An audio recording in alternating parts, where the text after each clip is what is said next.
India versus New Zealand के बीच जो world cup final मुकाबला खेला गया था गुजरात के अहमदाबाद में नरेंद्र मोदी स्टेडियम में जो मुकाबला खेला जा रहा था, जिसके शुरू होने से पहले ये बताया जा रहा था कि संडे को मुकाबला आज तक कभी इंडिया नहीं जीती है।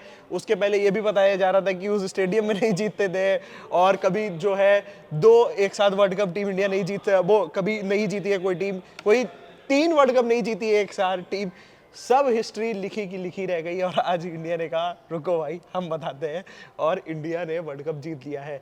बड़े आराम से बताएंगे, बड़े आराम से समझेंगे भाई, बड़े प्यार से लेकर के आए कोई बिल्कुल। मतलब और इंडिया ने अहमदाबाद का जो कर्ज था वो तोड़ दिया है फाइनली, और बहुत सारे रिकॉर्ड्स भी तोड़े साथ में। और इंडिया की ग्रेटनेस यही है कि आज भी जितने लोग मैच देख रहे थे वो यही बोल रहे थे कि मैच थोड़ा इंटरेस्टिंग होना चाहिए था। जीतती इंडिया है लेकिन मैच बहुत ही वन साइड चला गया, और यही ग्रेटनेस इस टीम की कि हर बार इतना इजीली ये मैच जीत जाती है कि जितने दर्शक देख रहे होते, जितने इंडियंस देख रहे होते, उसको लगता है कि शायद थोड़ा तो मैच कोशिश करनी चाहिए कि और ज़्यादा टफ जाता।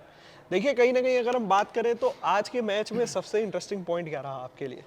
मेरे लिए बहुत ज़्यादा इंटरेस्टिंग पॉइंट रहा कि जिस तरीके से आज संजू सैमसन के लगातार तीसरी बार 80+ स्कोर आया। एक ऐसा खिलाड़ी जिसको शायद T20 वर्ल्ड कप से शुरुआत से लेके माना जा रहा था कि इसको मौका नहीं मिलेगा क्योंकि वो इनकन्सिस्टेंसी जो फैक्टर रहता है उनका। उसके बाद फिर जैसे ही राइट ऑफ स्पिन खिलाड़ी का जो प्रॉब्लम आया, ईशान किशन, अभिषेक शर्मा तकलीफ में आए, वापसी हुई संजू सैमसन की, और जिस तरीके से उन्होंने वापसी के बाद इंडियन टीम को वापस से वही ऐसी टीम बना दिया जो अनबीटेबल लगने लगी, तो वो मेरे हिसाब से बहुत ज़्यादा एक फुल सर्कल मोमेंट हो गया संजू सैमसन के लिए। अगर हम बात करें तो आज सबसे बेहतरीन आपको बैटिंग दिखी या बॉलिंग दिखी टीम इंडिया की? मेरे हिसाब से तीनों ही डिपार्टमेंट्स में अच्छा था। फील्डिंग थोड़ी ऊपर नीचे रही, हार्दिक पांड्या के लगातार वो 2 मिसफील्ड, एक कैच छूटा, फिर एक बाउंड्री छूटी, लेकिन ओवरऑल अगर आप देखेंगे बॉलिंग में जब तक अपने पास बुमराह है, अपने पास कोई प्रॉब्लम नहीं है जब तक बॉलिंग में बुमराह आपके पास। और अगर बैटिंग की बात करें, जब तक संजू सैमसन फॉर्म में है, उसके अलावा भी आप ऊपर से लेकर नीचे तक देखेंगे 6 के 6 दानव आपको देखने को मिलते हैं लगातार। स्टार्टिंग से लेकर एंड तक आपको बेहतरीन बल्लेबाजी देखने को मिलती है, ओपनिंग से लेकर एंड तक। अगर हम बात करें बैटिंग में सबसे मजेदार किसका ये भाई बेस्ट हो गया? बैटिंग में मेरे ख्याल से आज जिस तरीके से नंबर 3 पे आके ईशान किशन ने एक बार फिर से इंपैक्टफुल परफॉर्मेंस के लिए विकेट बहुत कह सकते हैं अभिषेक शर्मा का गिरने के बाद लग रहा था कि शायद यहाँ से एक बार फिर से विकेट्स की लड़ी जो है लग जाएगी, लेकिन ईशान किशन की वो नॉक शायद उतनी बात नहीं होगी उसकी, लेकिन बहुत इम्पैक्ट डाला है उस नॉक ने। क्योंकि एक विकेट आने के बाद अक्सर हमने देखा है जब भी कोई बड़ा मुकाबला होता है इंडिया के लगातार विकेट्स आते हैं, लेकिन ईशान किशन ने रोक के रखे हुए विकेट, साथ में जिस तरीके से आज डोमिनेट करके वो 50 बनाई है बहुत कम बॉल्स में अच्छे स्ट्राइक रेट के साथ, वो इम्पैक्टफुल नॉक मेरे हिसाब से बहुत इंपॉर्टेंट रहने वाली है। तो देखिए वर्ल्ड कप से रिलेटेड जो भी अपडेट था वो हम आपको देते रहे, आपको और भी क्रिकेट से जुड़ी जो भी अपडेट होगा वो भी सब देते रहेंगे। आप हमारे साथ बने रहिए, थैंक यू।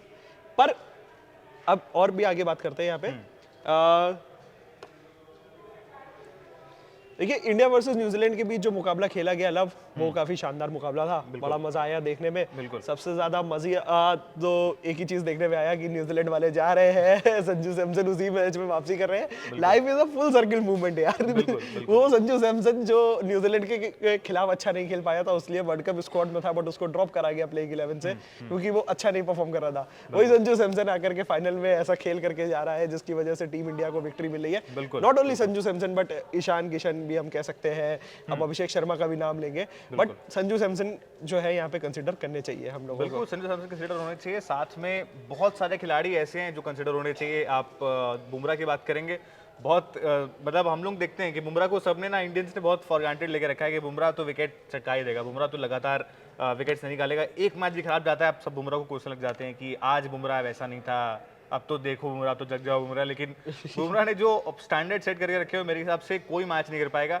शायद एक बार को विराट कोहली एक और आ सकता है आपको इंडिया से खेलता हुआ नजर, लेकिन एक और बुमराह शायद इंडिया को देखने को नहीं मिलेगा। देखिए बुमराह का जिस हिसाब का एक्शन है वो तो देखने में ही लगता है कि जल्दी तो कोई कॉपी कर ही नहीं सकता। बिल्कुल बिल्कुल, और एक आध कोशिश करते भी हैं नवीन उल हक टाइप के, लेकिन वो जो आप वेरिएशन थोड़ी कॉपी कर सकते हैं, आप एक्शंस कॉपी कर लेंगे, लेकिन वेरिएशन जो बुमराह के पास हैं, जो दिमाग बुमराह के पास है, जो क्रिकेटिंग ब्रेन उनके पास है, वो शायद और किसी फिलहाल अंतर्राष्ट्रीय स्तर पर खेलने वाले किसी गेंदबाज के पास नहीं है। तो कहीं ना कहीं बुमराह को देख करके क्या लग रहा है भाई कि अगर ये बंदा जब रिटायरमेंट लेगा तो टीम इंडिया तब इंडिया मतलब काफी टफ आ जाएगी, क्योंकि अभी आपके पास एक ऐसा गेंदबाज है जिसको आप 20 ओवर्स में, या अगर आप ओडीआई की बात करें, टेस्ट में बात करें, कभी भी जब आपको विकेट की जरूरत होती है आप आंख बंद करके बुमराह को बॉल दे देते हैं और बुमराह हर बार डिलीवर करके देते हैं।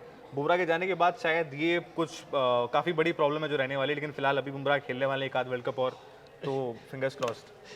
बुमराह का अल्टरनेटिव आप किसको देखते हैं कि बुमराह वो का- नहीं है तो, बट अल्टरनेटिव तो लगता नहीं है बुमराह मुझे का नहीं कोई है, लगता, मुझे नहीं लगता बट कोई कोई alternative ऐसा है। जो जिसपे आप ट्रस्ट कर सकते हैं कि चलो ठीक है इस मैच में बुमराह को आराम दे दिया गया है अगले मैच मेरे में। हिसाब से बुमराह का ऑल्टरनेटिव अभी इंडिया में नहीं है, इंडिया के पूरे वर्ल्ड में कहीं नहीं है, और बहुत सारे शायद कभी आएगा भी नहीं बुमराह का ऑल्टरनेटिव। हाँ, अगर आप डेथ बॉलिंग में अच्छी गेंदबाज की बात करेंगे, बहुत सारे यंगस्टर्स हैं जो अच्छी डेथ गेंदबाजी कराते हैं।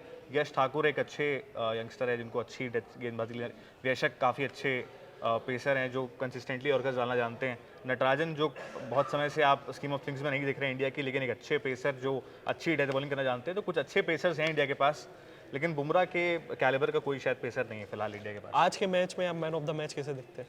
मेरे नज़रिए से man of the match Bumrah को मिलना चाहिए, क्योंकि जिस तरीके से विकेट चटकाए हैं स्टार्टिंग से लेके एक ऐसे T20 वर्ल्ड कप गेम के फिनाले में जहाँ पे एक टीम ने 250 बनाए हैं, वहाँ पे आप लास्ट ओवर विकेट मिडिल निकालते हो, बहुत बड़ी बात होती है। 4 ओवर्स आपने डाले, 4 विकेट चटकाए, 5-6 विकेट चटकाए, और सबसे बड़ी बात यह है कि सबसे ज़्यादा इनके पास 4 विकेट्स हॉल, और सबसे ज़्यादा विकेट्स लेने वाले भी T20 वर्ल्ड कप में सबसे ज़्यादा विकेट्स लेने वाले भी गेंदबाज बन चुके हैं बुमराह। तो देखिए बुमराह की कह सकते हैं बॉलिंग कैसी लगती है आपको, हमें कमेंट सेक्शन में जरूर बताइए, हम जो भी होगा अपडेट आपको देते रहेंगे।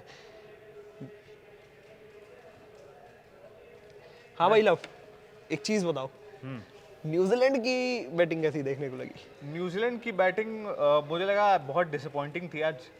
साउथ अफ्रीका शायद ज़्यादा बेहतर खेलती है अगर आती तो इंडिया के अगेंस्ट, और न्यूजीलैंड शायद बहुत जल्दी हथियार डाल दिए थे पहले इनिंग्स के बाद, और फिनाइल का विकेट आया उसके बाद से ऑब्वियसली एक ऐसा खिलाड़ी जो पिछले मैच में सेंचुरी मार के आ रहा है, वो इतना अर्ली ऑन आउट हो जाता है तो आपके ऊपर प्रेशर आ जाता है। साइफर्ट ने कोशिश करी, अच्छा नॉक खेला, क्विक फायर 50 आई उनकी तरफ से, लेकिन उसके बाद उसका साथ देने के लिए कोई बल्लेबाज था नहीं, और ये शायद काफ़ी परेशानी का सबब रहा। कहीं ना कहीं हम बात करें रचिंद्र रविंद्र का जल्दी आउट हो जाना, रचिन रविंद्र ये इंडिया के खिलाफ नहीं खेलते एंकर इनिंग्स खेलने के लिए ठीक है, बट ऐसा रचिन रविंद्र इस तरीके के बल्लेबाज नहीं है कि वो कभी भी मैच पलट देंगे। जैसे इंडिया में अगर आप देखते हैं टॉप 6 टॉप 7 आप देखते हैं, ये सारे खिलाड़ी ऐसे हैं जो एक बार टिक गए तो वो गेम खरीद लेंगे बिल्कुल सामने वाली टीम से, वो आने का मौका ही नहीं देंगे। लेकिन बहुत कम टीम्स ऐसी हैं, न्यूजीलैंड के साथ भी शायद 2-3 बल्लेबाज ऐसे हैं जो जिनके अंदर वो एक्स फैक्टर है। शायद रचिन रविंद्र मुझे ऐसा नहीं लगता T20 के लिए उतने इफेक्टिव नहीं है जितने आप as compare to Ishan Kishan, Sanju Samson, Abhishek Sharma, Shivam Dube, Hardik Pandya. Rachin Ravindra अकेले के दम पे मैच नहीं जिता सकते थे। फिन आइलैंड एक ऐसे बल्लेबाज थे, टिम साइफर्ट, आपके पास दोनों ही, आपका जो ओपनिंग पेयर है वो स्ट्रॉन्ग था, वो ओपनिंग स्टैंड आपने नहीं बनने दिया, आपने ओपनिंग पार्टीशन नहीं बनने दी, वहीं से इंडिया ने मैच लगभग 70% अपने नाम कर लिया था। क्या टॉस जीत करके बॉलिंग चुनने का फैसला ये भी एक वजह हो सकती है हार की? नहीं, मुझे नहीं लगता टॉस जीत के बॉलिंग करने में। देखिए, चेस करने वाली टीम 8 में से 5 मैच जीती हैं पहले, तो वही दिमाग में फैक्टर होगा, और अब कोई एक्सपेक्ट नहीं कर रहा होगा कि इंडिया फिनाले में आके फाइनल्स में 250 मार देगी, और इस तरीके से टॉप 3 इतने चल जाएंगे, तो कोई एक्सपेक्ट नहीं कर रहा था कि इतना आउट परफॉर्म कर देगी इंडिया की टीम को।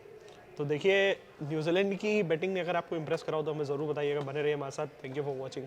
जो भी अपडेट होगा आगे भी क्रिकेट को लेकर के हमेशा देते रहेंगे, बने रहिए हमारे साथ। Thank you.